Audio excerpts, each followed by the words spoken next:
štai ir paskutinė mūsų webinaro dalis.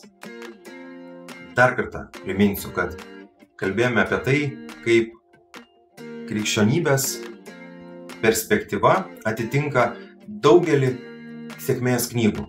Ir pabandžiau jums pateikti per tą tikėjimą žmogaus neribotomis galiomis, per tą tikėjimą žmogaus racionalumu, nes žmogui protą davė Dievas ir Dievas sukūrė žmogų kūrėją, perleisti dešimtis, norėjau sakyti šimtus, bet tiek nebus, dešimtis įvairiausių sėkmės knygų, kurias aš skaičiau ir pateikti jums tai, ko, kaip jau sakiau, pirmoje mūsų laidelėje pasigendu mūsų švietimo sistemai. Ir manau, kad tų žinių mums visiems trūksta.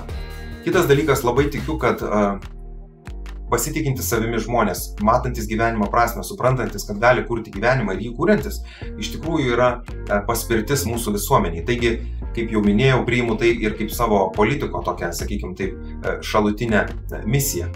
Na ir ką, dabar beliko uždėti taškus ant i ir noriu jums dar pasiūlyti 3 mintis pabaigai po to, kai jūs jau esate pasitikinti savimi, mokantis planuoti arba bent jau suprantantis planavimo svarbą ir pasiryžę veikti, nes tik tai veikdami jūs galite kažko pasiekti. Taigi, dar vienas dalykas. Nubėgę tą maratoną, apie kurį kalbėjome prieš tai buvusio laidoje, kažko pasiekę, kažką padarė, nebijokit pasiimti apdovanojimą. Neišsigąskit, jeigu jūs giria. Ir čia jums žaidimas, kurį dabar nežaisime, bet galite pažaisti su savo artimaisiais. Pasakykite dabar mintise man komplimentą. Arba pasakykite komplimentą susitikę savo artimuosius. Čia yra tik pirma žaidimo dalis. Antra žaidimo dalis. Jūsų artimieji, arba aš, arba jūs, kai išgirsite komplimentą, atsakykite taip, patvirtindami, kad taip, dėl ko jūs giria, yra tiesa, ir pridėkite. Ir dar aš gerai kepu pyragus, puikiai skambinu pianinu, nubėgau 10 km. Priimkite komplimentą, neišsigąskite jo, nesakykit ne, tiesiog pasakykit ačiū ir pridėkit nuo savęs, kad ir dar aš kažką gerai darau.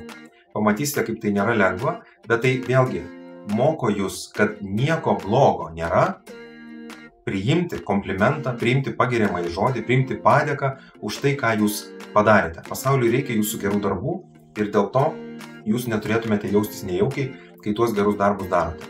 Žinot, kai aš parašiau šitą knygą, viena iš pagrindinių Biblijos frazių, kuria mane atakavo susitikimuose su skaitytojais, visada buvo tas priminimas, kad kupranugariui lengviau pralysti pro adatos skylutę, negu turtuoliui patekti į dangų, sakė Jėzus.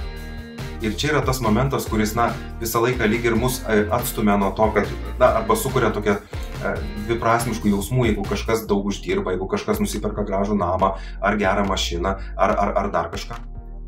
Bet, pasakė Jėzus, pridurdamas tą pranugario palyginimą, Dievui viskas įmanoma. Ir štai čia vėlgi jums visi teologai pasakys, kad niekada niekas neturėjo omenyje, kad būti turtingam, kažko pasiekusiam yra blogai. Ne, tu turi tą savo pinigą uždirbti sąžiningai, faktas, tu negali engti kitų darbuotojų ir taip toliau, faktas, bet tas palyginimas apie kupranugarį, jisai yra tik tai apie neprisirišimą prie turto, kad tu nesėdėtum apsikabinęs tuos savo pinigus ir kiekvieną dieną nebučiuotum, nesifotografuotum su jais, bet tiesiog jeigu pinigai yra tau kaip priemonė daryti gerus darbus, tai nieko tokio, jeigu tu ir tą gražesnį namą šalia to nusipirksi ir tą mašiną geresnę turėsi. Taigi, priimkite tą gerą, kurį patys ir užsidirbsite, kurį patys ir gausite, arba galbūt jau ir turite. Tai vienas dalykas. Antras dalykas, kai aš važiuoju ir kalbu pagal šią knygą apie sėkmę, apie liderystę, aš dar įvedu tokį segmentą su dvigubu vėlgi dugnu ir sakau dalykitės. Ir natūralu, krikščionys iš karto supranta apie tą dalymąsi, kad reikia ištraukti dešimtinę, atseikėti, reikia duoti vargšams, reikia dar kažką. Bet šioje vietoje aš tokį turiu vėlgi žodžių žaismą ir sakau, dėl to tai yra dvigubas dugnas, kad norėčiau, kad jūs išmoktumėte negaliu sakyti girtis, bet norėčiau pasakyti, kad jūs išmoktumėte dalytis, ta prasme, kad pasakotumėte kitiems žmonėms apie tai, ką turite gero. Nes tai yra svarbu. Nes jeigu jūs galite gerai parduoti kažkokią tai paslaugą, tai tai, kad daugiau žmonių apie tai sužinos, bus tik į gerą daugiau žmonių. Jeigu jūs galite gerai pralinksminti arba gerai paguosti ir nesidrovėsite apie tai pasakyti kitiem, tai jūs tiesiog pralinksminsite arba paguosite daugiau žmonių. Taip kad dalykitės šitą prasme. O čia jau aš jūs galiu pamokyti komunikacijos, verbalinės, neverbalinės taisyklių, galiu papasakoti, kodėl Jėzus išvartė stalus šventykloje. Tai nebuvo šiaip sau. Tai buvo tam, kad atkreiptų dėmesį, kad supurtytų ne tik žodžiais, bet ir savo veiksmais. Viešieji ryšiai savo esmė, neverbalinė komunikacija. Tai čia jau yra techniniai dalykai, kuriuos galiu pamokyti individualiai, jeigu parašysite. Bet iš principo tai yra apie dalymąsi. Negirkitės, nerodykit, koks aš fainas, bet dalykitės tuo geru, kuriuo galite praturtinti kitus. Ir paskutinis dalykas, šiandien po to, kai jau jūs tapote labai faini, tikiuosi, ar bent jau tikite, kad galite tokiais tapti, tai yra nuolankumas. Nuo jo prasideda krikščionybė, juo ir baigėsi. Juo aš baigiu ir savo knygą.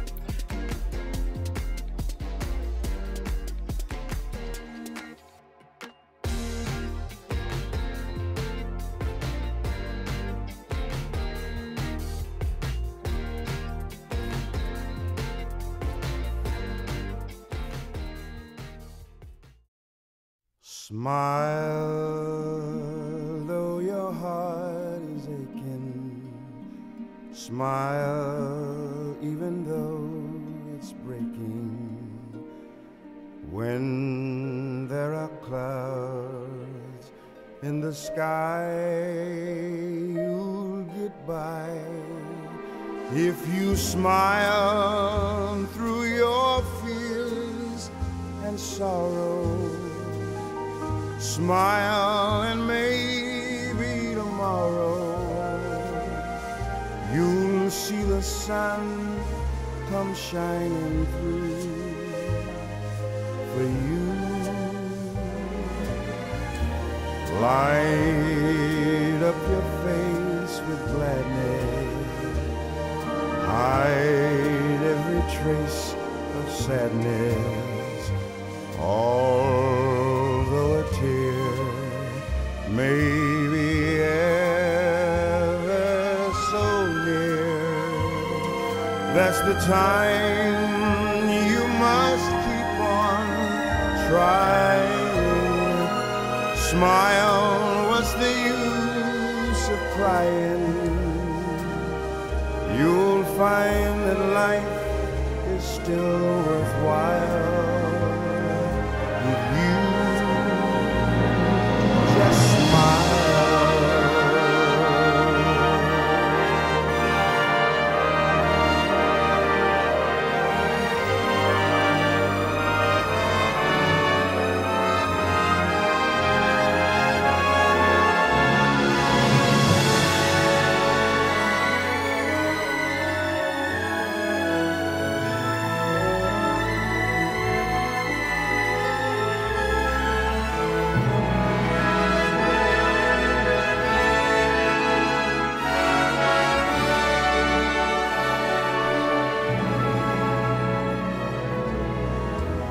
Light up your face with gladness, hide every trace of sadness.